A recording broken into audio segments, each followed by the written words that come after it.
እናቶቻችን ከወደቁበት ብናነሳቸው እግዚአብሔር ደስ ይለዋል።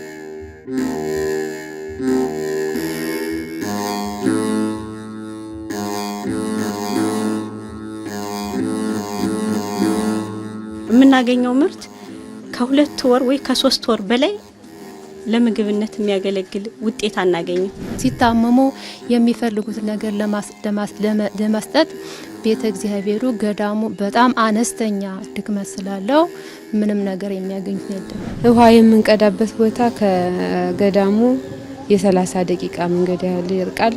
ደግሞ ወጣ ገባ ነው። ከውሃው በተለይ ከውሃው አካባቢ አለታማ ድንጋዮች አሉ። ደካማ ወጥቶ መግባት አይችልም። እግዚአብሔር ፈቃዱ ቢሆን ያንን ውሃው ከገባልን አታክልቱን ሁሉንም እያደረግነ ራሳችን ከልመና እንድንወጣ ይሄንን በማለት ነው እንግዲህ ወደዚህ መጣ ነው። ለዋልድባ ያልሆነ ገንዘብ፣ ለዋልድባ ያልሆነ ምጽዋት ምንም አያስፈልግም። ዋልድባ መርዳት በነፍሳችሁም በስጋችሁም ትጠቀሙበታላችሁ። እናቶችን መርዳት ማለት እናንተም ጭምር ወደ ቅድስና ስፍራ እንደማምጣት ነው የሚወስደው።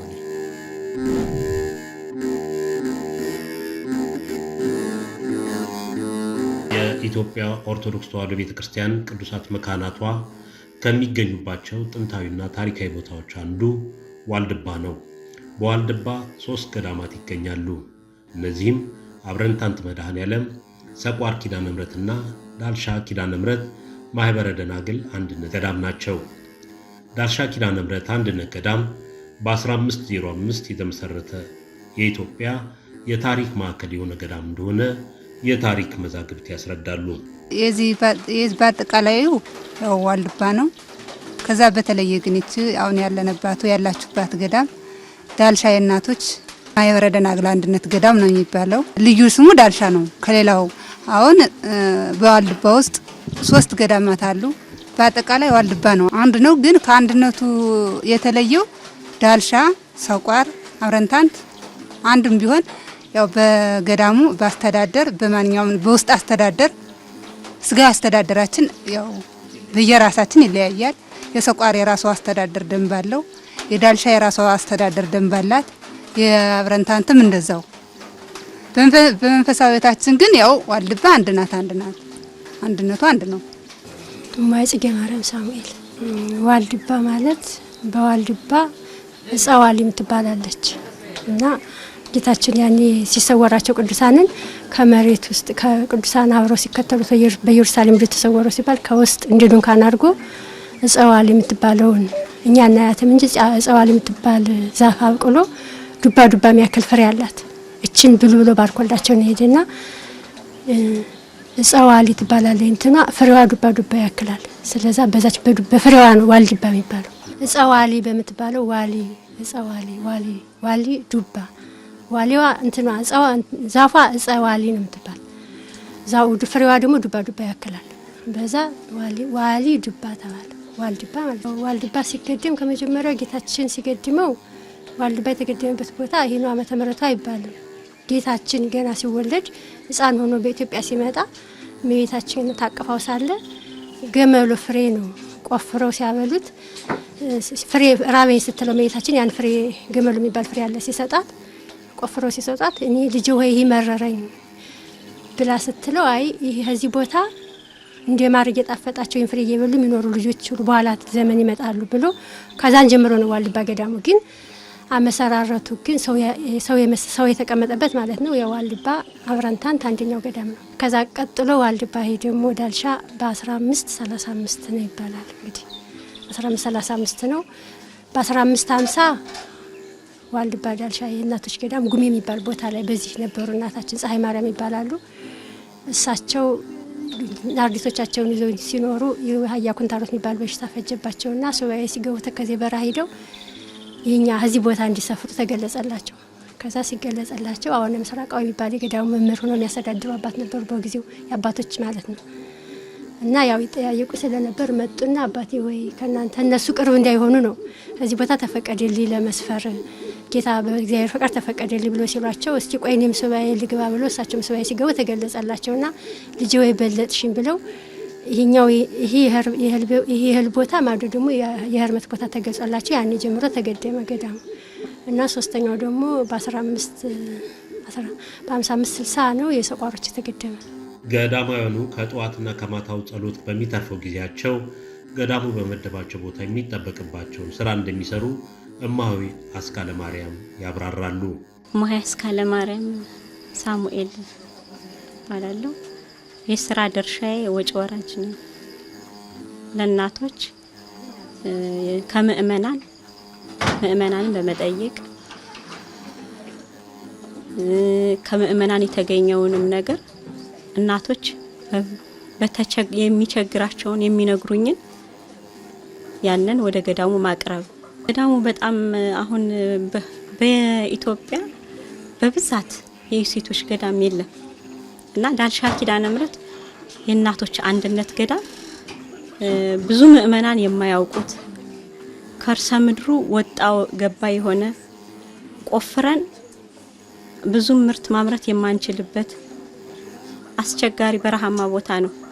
ስለዚህ ገዳሙ በብዛት የዓመት ልብስና የዓመት ቀለብ ከምእመናን ስለምናገኝ በጣም እንቸገራለን። ምንም ነገር ገዳሙ ላይ ያመረትነው ምርት ባለመኖሩ ከምእመናን ሄደን በማሳሰባችንና ያው ህዝበ ክርስቲያኑም በሽታ አለ በመባል ቦታውም ድረስ ባንሄድ እንዲሁ እየጠየቅናቸው በውጭም በሀገር ውስጥም ያሉ ረድተውን ነው ያለን እንጂ ምንም ነገር የሌለው ነው የምናገኘው ምርት ከ2 ወር ወይ ከ3 ወር በላይ ለምግብነት የሚያገለግል ውጤት አናገኝም። 250 አሁን 250 አሉ ከዛም በላይ የሚሆንበት ጊዜ አለ።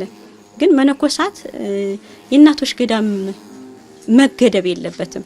ለምን በብዛት ስለሌለ ይሄን ገዳም ሳንገድበው መናንያን እዚህ ቦታ ላይ እንዲኖሩ ለማድረግ አንደኛ መጠለያ ችግር አለብን፣ ሁለተኛ የአልባሳት የቀለብ ችግር አለብን እና ይሄንን ችግራችን ቢቀረፍልን ያው የእናቶች ገዳም ብዙ ቦታ ላይ ባለመኖሩ ይሄን ገዳም የሚመጡትን መናንያን መቀበል እንችላለን። በእድሜ መግፋትና በህመም ምክንያት ስራ መስራት የማይችሉ አቅመ ደካሞች ደግሞ የሚጦሩባቸው የህሙማን ማስተማሚያ ክፍል በገዳሙ ይገኛል። እማሆይ ወለተ መድኅን ሊቃበው እናቶች ሲታመሙ ማትሳሙ ያው እናቶች ከ15ም ከ30ም ከ25 ከ40 ዓመትም በላይ ከገዳሙ ያገለገሉ አቅማቸው ሲያንስ ይሄ የአረጋውያን ቤት እዚህ መጥተው አልጋቸው ላይ ሆነው የሚጦሩ ናቸው። አቅማቸው ከደከመ ወደዛ ውሃ መቅዳት የማይችሉ ልብስ ማጠብ የማይችሉ መቁናቸውን ዳቢያቸውን አምጥተው መብራት የማይችሉ አቅም ያለው ያው እንደኔ አይነት ይመረጥላቸውና ይሰጣቸዋል። ልብሳቸውን እና ጥያጣውን ምግባቸውን እያበሰል መቁዳቢያቸውን እያመጣን የምናቀርብላቸው እኛ ነን። ሲታመሙ ደግሞ ያው በአላ አቅማችን ገዳሙ ካለው ንብረት ያችን የሚፈልጉትን ነገር ያለንን ማሽላና ዳጉሳ ነው ከቦታው ላይ ሌላ ምንም ነገር የለም። ያሉንን ሙቁም ማሉንን ቂጣ ማሉንን ያችን ቆሎ ማለነ ያችን እያበሰን እያቀረብኩ እሰጣቸዋለሁ። በጣም 5 6 10 15 ነው በሚበዙብኝ ሰዓት ደግሞ ከውጭ በጣም ሲያቅተኝ እናቶች በስተውብኛል ብዬ ለመጋቢ ሲናገር መጋቢ ደግሞ ለኔ ረዳት ሁለተኛ ሰው ይሰጠኛል እና የአረጋውያን ቤት እንደምታዩት በጣም ጥበት አለው። በጣም የተጨናነቀ ነው። ራሳቸውን ፖፖአቸውን እንኳን አደራርቤ ነው ማስቀመጠው። ትመለከታላችሁ። ይሄው የቃቸው ማስቀመጫ ዳንዳ እየተሰራ ልብሳቸውን ከላይ የሚደረግበት እነሱ ደግሞ ያው ቦታው ሲጠብ ከቃቸው እነሱ ከታች ከስሩ እየተደረገበት ይሄ ደግሞ ወንፊት በመሆኑ አዋፋቶች በዳር እየገቡ እያራገፉባቸው ይሄን ዛንዜራ እየካተርኩኝ የምጠቅና በጣም ያረጋዋን ቤት በጣም ችግር አለበት። ሲታመሙ የሚፈልጉት ነገር ለመስጠት ቤተ እግዚአብሔሩ ገዳሙ በጣም አነስተኛ ድክመት ስላለው ምንም ነገር የሚያገኙት የለም። ሳሙና ያስፈልጋል። አረጋውያን የንጽህና መጠበቂያቸውን ልብሳቸውንም ለማጠብ ሰውነታቸውንም ለማጠብ ሳሙና ያስፈልጋል። ይሄም ቋሚ የሆነ ነገር ስለሌለው ገዳሙ የሚተዳደርበት ከምእመናን በምናገኝ ሰዓት ለገዳሙ መነኮሳት አይደርስልንም።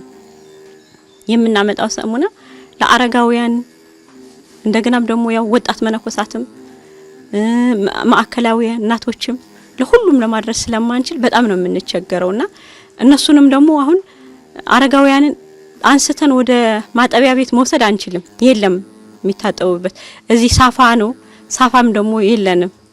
መሬት ላይ ሳጠር አድርገን ነው የምናጥባቸው እና ለአረጋውያን የሚያስፈልግ ሽንት ቤት ባጠገባቸው ቢኖር እንደዚህ እነሱንም የምናጥብበት እቃ ቢኖረን ያው እንግዲህ እግዚአብሔር የፈቀደላችሁ ምእመናን ይሄንን ባያችሁ ጊዜ ይሄ ያስፈልጋል ብላችሁ ህሊናችሁ ያሰበውን ነገር ብታደርጉላቸው በእግዚአብሔር ስም እንጠይቃለን። የዋልድባ ዳርሻ ኪዳነ ምሕረት ማህበረ ደናግል አንድነት ገዳም በርካታ መናንያን እናቶች የሚገኙበት ገዳም ሲሆን መነኮሳይቱ የሚኖሩበት ቦታ በጣም በረሃማና ውሃ በቅርብ የማይገኝበት ቦታ ነው።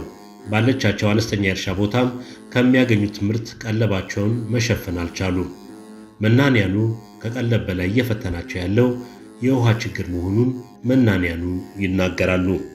እማያ ጸደ ማርያም ሳሙኤል ወጭ የቀረበውን ማቅረብ ነው። ወጭ ወራጅ ማለት ነው። በገዳሙ ሕግ ወጭ ወራጅ ይባላል። ወጭ ወራጅ ማለት ከውጭ የነበረውን ወደ ውስጥ እያቀረቡ ለመነኮሳት የሚገባውን ነገር ማቅረብ ማለት ነው። ዋና ዋና ችግሮች ከቦታው ላይ ብዙ ጊዜ መሬቱ ወጣ ገባ ነው። ወጣ ገባ ሆኖ ደግሞ ያው ያለው መሬት ከ4 አመት አንድ ጊዜ ነው የሚታረሰው። ያ የሚታረሰው መሬት ከ4 አመት በኋላ ይወድቃል። ወድቆ ለ15 አመት ወይም ለ20 አመት ጫካ እስከሚሆን ድረስ ይጠበቃል። ጫካ ይሆናል ብለን በምንጠብቅበት ሰዓት ምንም የምናርሰውም ጊዜ የምናጣበት ጊዜ አለ። ዋናው ይሄ ነው። ሲቀጥል ደግሞ የውሃ ችግር አለ። ውሃው ዘሪማ ወንዝ ነው። ከዘሪማ ከተማ አንስቶ ነው የሚመጣ። በጣም በርቀት እነሱ እያጠቡበት ልብስ ያጡበታል፣ ገላቸውን ይታጠቡበታል። ይኸው በቃ ቆሻሻ የሆነ ነገር ይሰዱበታል። ግን እኛ ከገዳም ውስጥ ስላለን እግዚአብሔርን አምነን ያንን ውሃ ለመጠጥም ለልብስም እንጠቀምበታለን። ውሃ የምንቀዳበት ቦታ ከገዳሙ የ30 ደቂቃ መንገድ ያህል ይርቃል። ደግሞ ወጣ ገባ ነው። ከውሃው በተለይ ከውሃው አካባቢ አለታማ ድንጋዮች አሉ። ደካማ ወጥቶ መግባት አይችልም። በተለይ በክረምት ላይ ያድጠዋል። ደግሞ እኛም ደክሞን ኃይል ሲያንሰን ስራ በሰነበትን ሰዓት አህያ ሊቀዳ ሲል አህያውም ያው መውጣት አይችልም ማለት ከመሆኑ የተነሳ ማለት ነው። እና የውሃ ችግር በጣም አለብን። እንደ አልኩት ደግሞ ቅድም ያው ውሃው ከዘሪማ ከተማ አንስቶ ስለሚመጣ አንዳንድ የውሃ ወለድ በሽታዎችም አለ። መነኮሳት በውሃ ወለድ በሽታ ብዙ ጊዜ እንጎዳለን፣ ይጎዳሉ። በተለይ አረጋውያን ይጎዳሉ። ያንን ያው መቼም ከገዳሙ መታከም ስለሚርቅ ብዙ ጊዜ በበሽታ ላይ ቆይተው እና እናቶች ከጸሎትም ከምንም ይደክሙብናል። ደግሞ እኛም በምንቀዳበት ሰዓት ያው የውሃው ርቀት ስላለ መነኮሳት ብዙ ጊዜ በውሃ ችግር ነው የምንኖረው። እማይ ወለተ ማርያም ባላለሁ ገቢ ነኝ። የውሃ ችግር አለብን፣ የቀለብ ችግርም አለብን። አዎ ለጊዜው አርዲቱም እናቱም እየቆፈርን እንትን እንዘራለን፣ ግን ናዳ ይወስዷል። ይሄን ያህል የሚወበቅ አይደለም የምንኖረው። ያው ህዝበ ክርስቲያን እየረዳን እስታውን እንገኛለን። አሁን ግን ይሄ ነገር ቢሰራልን ነው ቢወጣልን አርዲቱም እናቱም እንዳቅሙ እየሰራ ከልመና የምንገለገልበት የምንወጣበትን መንገድ ፈልገን ነው የመጣ ነው። ከዚህ እግዚአብሔር ፈቃዱ ቢሆን ያንን ውሃው ከገባልን አታክልትን ሁሉንም እያደረግነ ራሳችን ከልመና እንድንወጣ ይሄንን በማለት ነው እንግዲህ ወደዚህ የመጣ ነው። እግዚአብሔር ግን ደግሞ ይሄንን ተመልክተው ህዝበ ክርስቲያኑ እጅን ለግሶም ለተግባር ወቅቶ እንዲሁ ለማመስገን ያብቃን እያልን እንላለን። አሁንም ቢሆን ለኛ ህዝበ ክርስቲያኑ ያለውን ይሰጠናል። ሆኖም ግን ከልመና የማያወጣ አይደለም። ሁልጊዜ ከልመና ምን ወጣበት መንገድ ነው የፈለግነና ይሄ ውሃ ከገባልን ያለውን ነገር እየሰራን እንድንገለገል ነው እና ይህንን እግዚአብሔር አምላክ ደግሞ ጤናቸውን ሰጥቶ የሚረዳን ነው ሁሉ የሚያለብሱንም እነሱ ናቸው፣ ቀለብም የሚገዙልን እነሱ ናቸው። መቼም ህዝበ ክርስቲያኑ ለኛ ገዳማት የሚኖር በህዝበ ክርስቲያን ነውና እግዚአብሔር አምላክ ክብሩን ጸጋውን ሰጥቷቸው ጤናቸውን ይስጣቸው። ሀገርም ደግሞ ሰላም አድርጎ ካህናቱን መንበሩን ታቦቱን ከመንበሩ ካህናቱን ከስልጣኑ ሳያናውጥብን ጥሩ መንግስት ደግሞ እግዚአብሔር አምላክ የሃይማኖት መንግስት ሰጥቶና እንዲሁ እንድንኖር ያድርግልን። ክብሩን ጸጋውን ይስጥልን። የሚሰጡንን ሁሉ እርዳታ በአውደ መጽሐፉ ይጻፍልን። ክብሩን ጸጋውን ይስጥልን። ዝክረ ወልድ ዝክረ መንፈስ ቅዱስ ያድርግልን። የሚሰጡት አይጡ እጃቸው ሰፊ ሆነ መስጠቱ ቦታ ያውልልን። የሚረዳም ሁሉ ተራዳይ አምላክ ይስጥልን። እናቱም ሁሉም እየተቸገርን ነው እስካሁን የምንኖረው። እንግዲህ በተለይ ክረምት ሲሆን ከምኑ ላይ ቀርተን ከምኑ ላይ እንገለገላለን? ማዕበል ሲመጣ ያ ችግር ነው። መቼም ችግሩን እስካሁን እየተዋጣ ነው። አሁን ደግሞ ያው እናንተ ደግሞ እንግዲህ የምትተባበሩንን ነገር ነው የምንጠብቀው እንጂ ውሃ ችግር በጣም አለብን። ሁሉም ነገር ችግር አለብን። ያው እኛ በምርመራ ባናውቀው እንግዲህ መቼም ሊኖር ይችላል። የሞቱትም አሉ ያለነውም አለነ እንጂ ይኖራል። ምክንያቱም ውሃው ፀሐይ የተነሳ እንግዲህ ሄድና አሁን እንግዲህ ሚያዝያና ግንቦትን የአረንጓዴ ነገር ነው የሚያመጣና በላይ የሚያሰፋው። ያንን ስንቀደው ጤናማ የት ይገኛል ብለው ነው። ያው እና ውሃ ችግር በጣም አለብን።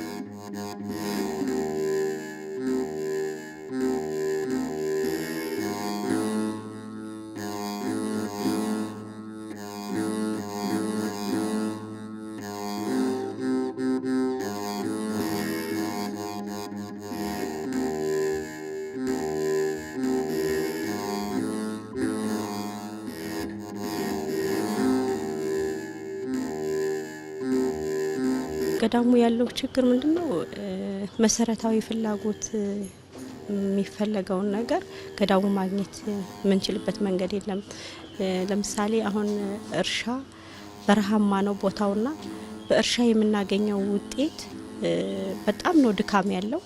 አርድእት መነኮሳት መናንያን በሙሉ እንግዲህ በጋውን በሙሉ ከመንጠር ጀምሮ ቁፋሮ፣ አጨዳ፣ ሸክም ይሄንን ሁሉ አድርገን ይሄንን ሁሉ መከራ ታይቶ የሚገኘው ምርት ግን ለገዳሙ ከ3 ወር የበለጠ ለምግብ የሚበቃ ስላልሆነ ያው ምግብ እንደገና አልባሳት በየአመቱ እንቸገራለን። የአልባሳት ገዳሙ አቡጀዴ ነው የሚለበሰው። እሱም ገዳሙ መተዳደሪያ ባለመኖሩ ምግብ እና አልባሳት እንዲሁም ደግሞ የመጠጥ ውሃ ገዳሙ ላይ የለውም። እኛ ያለንበት ከፍታ ቦታ ሲሆን ውሃው ከታች ነው። ስለዚህ ውሃም ችግር አለብን። ርቀቱ ምንድነው? ተራራማ ቦታ ነው። እኛ ያለነው ከፍታ ቦታ ነውና ውሃው ዝቅተኛ ቦታ ነው ያለ። ወራጅ ወንዝ ነው እና በጣም ርቀት አለው። በተለይ አሁን አይነ ስውሮች፣ አረጋውያን፣ ደካሞች መውጣት መውረድ አይችሉም። ውሃውን ቀድተው ወደ ገዳሙ ለመሄድ በጣም ነው የሚቸገሩ። ብዙ ጊዜ አርድእት ስራ በበረሃ ስራ ላይ አርድእቶች ሲሆኑ ደካሞች ውሃ መቅዳት ይቸገራሉና ለውሃ ጥም ይጋለጣሉ በብዛትና ይሄንን ውሃ ወደ ቦታችን ለማስገባት ከ10 አመት በፊት ጀምሮ በልማትና ክርስቲያን ተራድኦ ኮሚሽን ጥናት እንዲደረግልን አድርገን ብዙ ታግለናል። ያው እስከዛሬ ድረስ ምንም ማድረግ ስላልቻልን ነው። ውሃው የሚመጣው እንግዲህ ዘሪማ ነውና ከተማውን ዘሪማ የምትባል ከተማ አለች። ከዛ ነው የሚመጣውና ይሄ ውሃው ሲመጣ በጣም ቆሻሻ ነው። ያው ህብረተሰቡ ንጽህና መጠበቂያ የሚያደርገው ውሃ ነው። ከተማው ሌላ ውሃ ስለሌለ የንጽህና መጠበቂያቸው ውሃ ያን ነው። ያን ወራጅ ውሃ ነው እኛ የምንጠቀመው። በብዛት በውሃ ወለድ በሽታ መናንያኑ እንጠቃለን። በብዛት አረጋውያንም ያው የሚታጠቡበት የሚጠጡትም እሱ ነውና በጣም እነሱን ያጠቃቸዋል። ይሄንን የውሃ ወለድ በሽታ ለመከላከል ነው ከልማት ኮሚሽን እንግዲህ ውሃ ተቆፍሮ እንዲወጣለን ጥናት እንዲጠናለን የጠየቅነው። በዛ መሰረት ቦታው ላይ ጥናት ተደርጎ ውሃ ተቆፍሮ መውጣት አልተቻለም። ውሃ ማውጣት አይቻልም። ይሄንን የወንዝ ውሃ ለመጠቀም ግድ ይለናል። ከዚህ ሌላ ምንም አይነት አማራጭ የለምና በዛ ምክንያት ብዙ እናቶቻችን ውሃ ወለድ በሽታ ይጠቃሉ። ብፁዕ አቡነ መቃሪዎስ የምስራቅ ሐረርጌና ሶማሌ አህጉረ ስብከት ሊቀ ጳጳስ ገዳሙን በቅርበት ያውቁታል። በተለያየ ጊዜም ወደ ገዳሙ በመሄድ አስፈላጊውን እገዛ አድርገውላቸዋል። ብፁዕነታቸው እንደተናገሩት ገዳማውያኑ ካለባቸው የቀለብ ችግር ይበልጥ ደግሞ በቅርበት ውሃ የማግኘት ችግር የገዳሙ ሌላው ፈተና መሆኑን ይናገራሉ። በተለይ ዋልድባ የቅዱሳን ቦታ ነው። ኢትዮጵያ ካሏት ታላላቅ ገዳማት አንዱ ዋልድባ ነው። መናንያን አሉበት። በተለይ ለኢትዮጵያ ሰላምን፣ ለኢትዮጵያ አንድነትን የሚጸልዩት ዋልድባ ነው። ዋልድባ የቅድስና ቦታ ነው፣ የቅድስና ስፍራ ነው።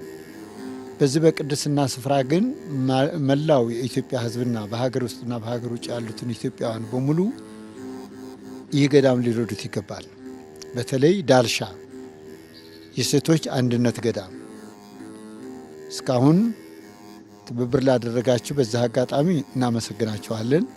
አሁን ግን ስር ነቀል ስለሆነ ስር ነቀል ራሳቸውን እያመረቱ ራሳቸው መቻል ወደ መቻል እንዲገቡ ለማድረግ ቢያንስ የ11 ሚሊዮን ብር የኢትዮጵያ ብር ላይ ያስፈልጋል። ለምን ይህን ደግሞ 11 ሚሊዮን የሚፈለገው ለውሃ ፕሮጀክት ነው። ዋልድባ ውሃ የለም። የውሃ ችግር አለ፣ የውሃ እጦት አለ። አባቶች በውሃ ጥመት፣ እናቶች በውሃ ችግር ላይ ነው ብዙ ችግር እየደረሰባቸው ያለ። ስለዚህ ለአንድ ለመጨረሻ ፕሮጀክቱ ተሰርቶ በማህበረ ቅዱሳን ማለትም ዋልድባ ዳልሻ ኪዳነ ምሕረት ማህበረ ደናግል የእናቶች ገዳም የመጠጥ ውሃ ፕሮጀክት ነው። ይሄ የሰራላቸው ደግሞ የማዕከላዊ ጎንደር ማህበረ ቅዱሳን አዘጋጅቶ ነው ያቀረበላቸው። በዛ አጋጣሚ እኒህም ፕሮጀክት ለሰሩት የማህበር አባላት ልባዊ ምስጋናችን እናቀርባለን፣ እናመሰግናቸዋለን። እናቶችን መርዳት ግዴታ ነው። አብዛኛው ለወንዶች እንረዳለን፣ ለብዙዎች እንረዳለን። እናቶች ግን በሁለት እይታ ላይ ናቸው። ልንረዳቸው ይገባል። ለዋልድባ ያልሆነ ገንዘብ፣ ለዋልድባ ያልሆነ ምጽዋት ምንም አያስፈልግም። ዋልድባ መርዳት በነፍሳችሁም በስጋችሁም ትጠቀሙበታላችሁ። እናቶችን መርዳት ማለት እናንተም ጭምር ወደ ቅድስና ስፍራ እንደማምጣት ነው የሚወስደው። አሁን ትልልቅ ገዳሞች አሉ።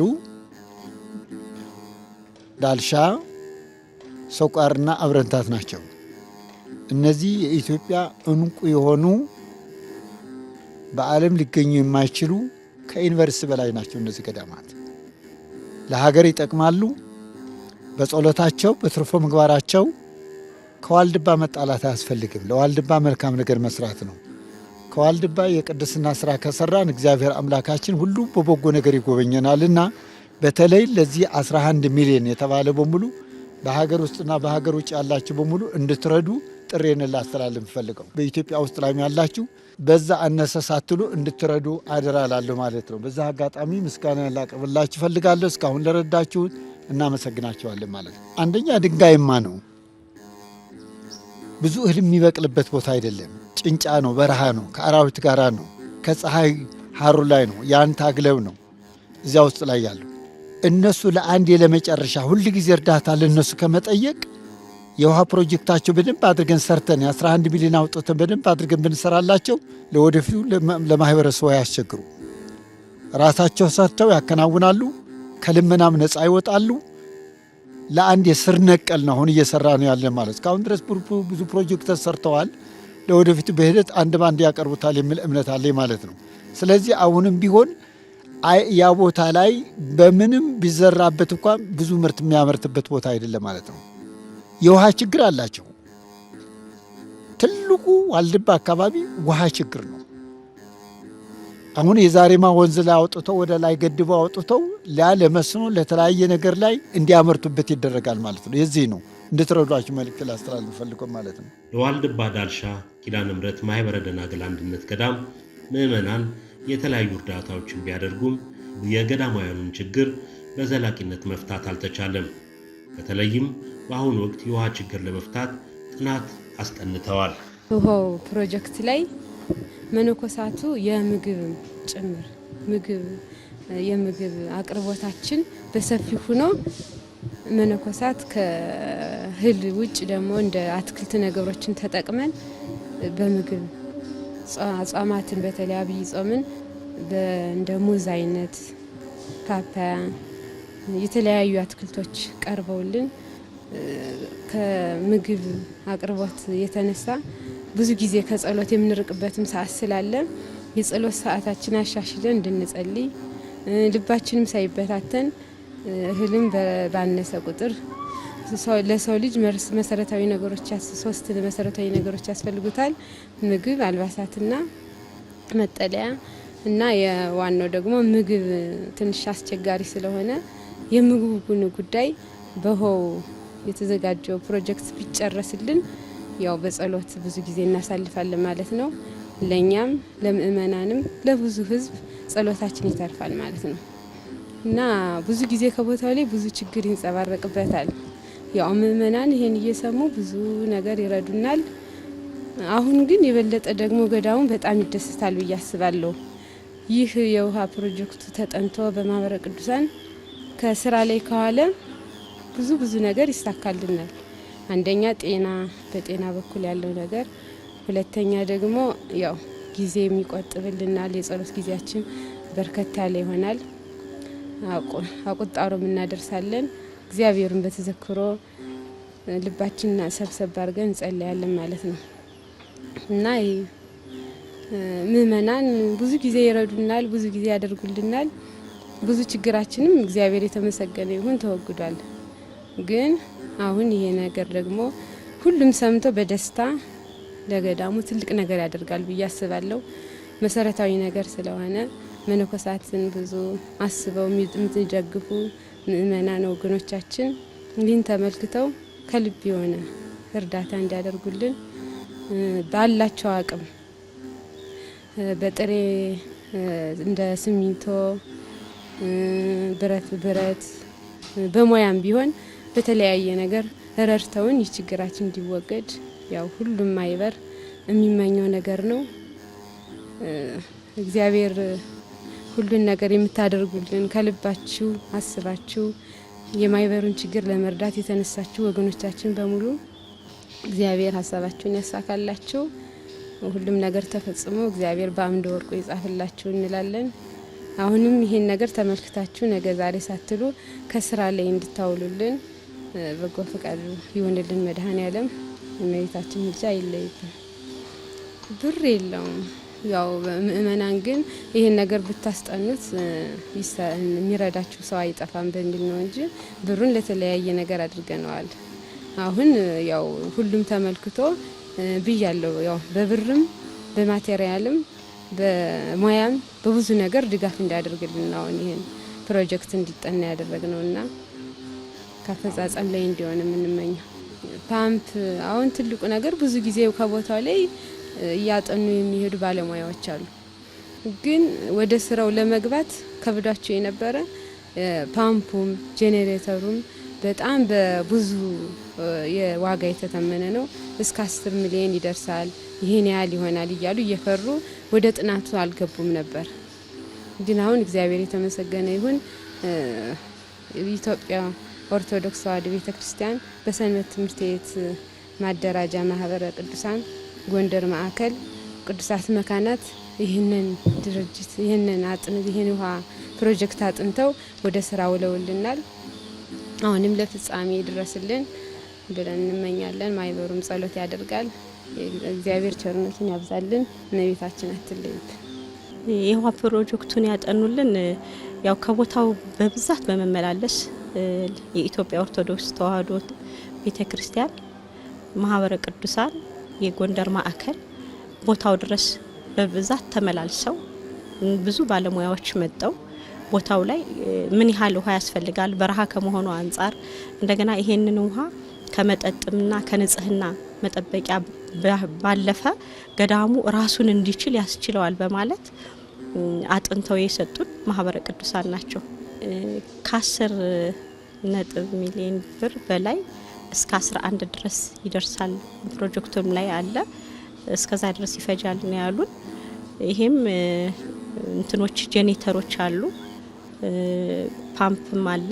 ግን ወደ ሶላር መቀየር የሚቻል አቅም ያለው 26 ጄኔተር ባለ 26ቱን ጄኔተር የሚተካ ሶላር የሚገኝ ቢሆን በሶላር መተካት ይቻላል ብለውናል።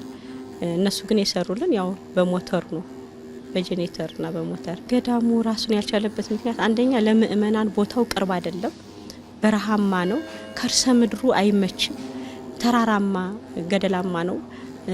በእርሻ በልማት ራሱን ማስቻል አይቻልም። ምክንያቱም ገደላማና በረሃማ በመሆኑ ውሃም እንዲሁ ትልቅ ተጽዕኖ ስለሆነ ገዳሙ ራሱን መቻል የማይችልበት ምክንያት ይሄ ነው። አሁን በጤና ችግር ላይ ያው የተለየ ምንም አይነት መፍትሄ አልተገኘም እስካሁን ድረስ። ያው ገዳማውያን መናንያን በሚታመሙበት ሰዓት መታመም ከዛም ሲሻላቸው መነሳት ያለያም ደግሞ እንግዲህ ህልፈት እድሜያቸው ሲደርስ ያው ወደ ሞት ነው። በዚህ አይነት ምንም አይነት ነገር የተገኘ ነገር የለም። በምግብ በኩል ግን ያው የኢትዮጵያ ኦርቶዶክስ ሚዲያ ቴሌቪዥን ወደ ገዳሙ ከመጣ ጊዜ ጀምሮ ምእመናን ሁሉም ህዝበ ክርስቲያን በመረባረብ እለታዊ ችግራችንን መፍትሄ ሰጠውናል። የአረጋውያን ማጠቢያ ብለን ጠይቀን በነበረ ሰዓት ለምግብ የሚሆነንን ነገር ህዝበ ክርስቲያኑ እየረዳ ዘላቂ መፍትሄ ነው ገዳሙ ላይ ያልተገኘ እንጂ ጊዜያዊ መፍትሄ የሚሆነውን ነገር እለታዊ ችግሩን ምእመናን እየረዱ ነው የምንገኝ። መናንያኑ በውሃና በምግብ ያለባቸው ችግር ከፍተኛ በመሆኑ የገዳሙን ችግር በዘለቄታ ለመፍታት ምእመናን፣ ምሁራን፣ ባለሀብቶች እገዛ ሊያደርጉላቸው እንደሚገባ ተናግረዋል። እውን እንዲያወንት እንዲሉልና ነው ወንድ ይሰሩልና ከልመና እንድንወጣ የምናደርገውን ነገር አታክልተ ነገር እያተከልነ ከልመና እንድንወጣ ነው እኛ የምንፈልገው። ጥቅም አለው እንጂ እናቱም እንደልቡ አይነ ስጉሩም ደካማም እንደልቡ ይቀዳል፣ ሁሉም እንደልቡ ይሆናል። በቃ አትክልት እናተክላለን፣ ሙዝ እንተክላለን፣ ቋርፍ እንተክላለን። የስኳር ድንች ከገባልንማ የስኳር ድንች እንተክላለን። በዚያ እንገለገላለን፣ ከልመና እንወጣለን። እሱ ከገባልንማ ይሄ ውሃው መግባት አለበት። ውሃው ወጣልና ያው እየሰራን እንኖራለን ማለት። ይሄንን ሁሉ እንዲያደርጉልን፣ ይሄንን ውሃ እንዲያስገቡልን፣ ለጸሎት የሚመቸን አሁን ሁሉን ነገር የምናደርገው ለጸሎትም ሰዓት አለው፣ ለስራም ሰዓት አለው። ያ ተተሳካልን እኛም ከጸሎታችን አንለይም። ያው እንግዲህ ጸሎታችን ያው ስራችን ነው ማለት ነው። ያው ስራችን ነው ጸሎታችን። እግዚአብሔር ደግሞ እንግዲህ ይህንን ሁሉ አይቶ የሚረዳንን ተራዳይ አምላክ ይስጥልን እያልን እያመሰገንን ከመከራ ስጋ ከመከራ ነፍስ ይጠብቅልን እያልን እንለምናለን። ለሀገሩና ለእናት ለህዝበ ክርስቲያኑ ይህንን እያልን የምንኖር ናቸው። ይህንን ሚዲያ የሚከታተሉ ህዝበ ክርስቲያን ሁሉ እኛ ገዳማውያን ራሳችንን እንድንችል ሰርተን ገዳሙን ጥንታዊና ታሪካዊነቱን ጠብቆ ገዳሙ እንዲቀጥል ድጋፍ እንዲያደርጉልን። ምክንያቱም ይሄ ፕሮጀክት ከተሰራ እንግዲህ በዋልድባ ላይ ቋርፍ የሚበላበት ቦታ አለ፣ እህል የሚበላበት ቦታ አለ። ስለዚህ ሁለቱንም ያማከለ ቦታ በመሆኑ እኛ በዚህ ውሃ ገባልን ቋርፍ ማምረት እንችላለን። ቋርፍ ማምረት ከቻልን በአጽዋማት ገዳሙ ያለምንም ችግር ቋርፍ መመገብ እንችላለን።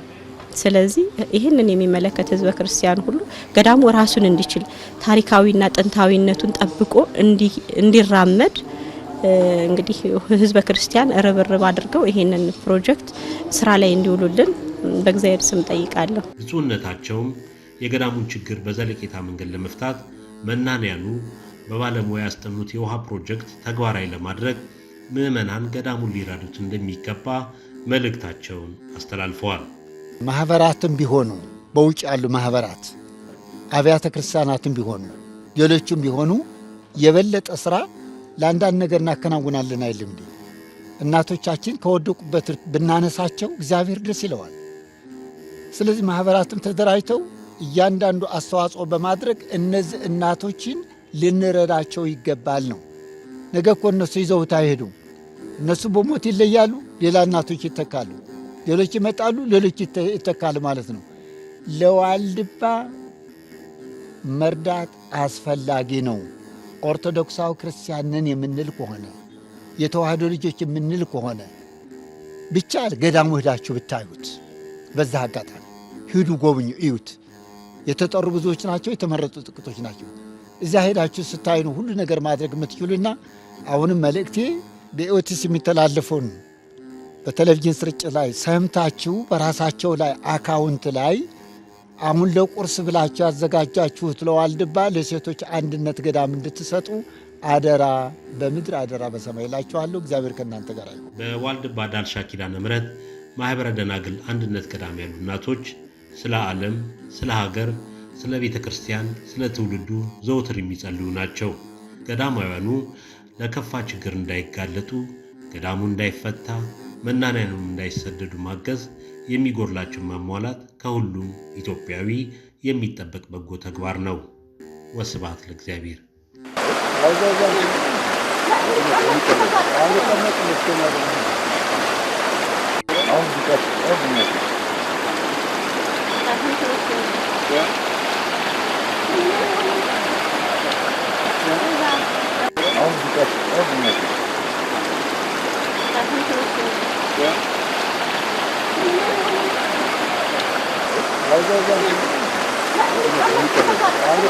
Hadi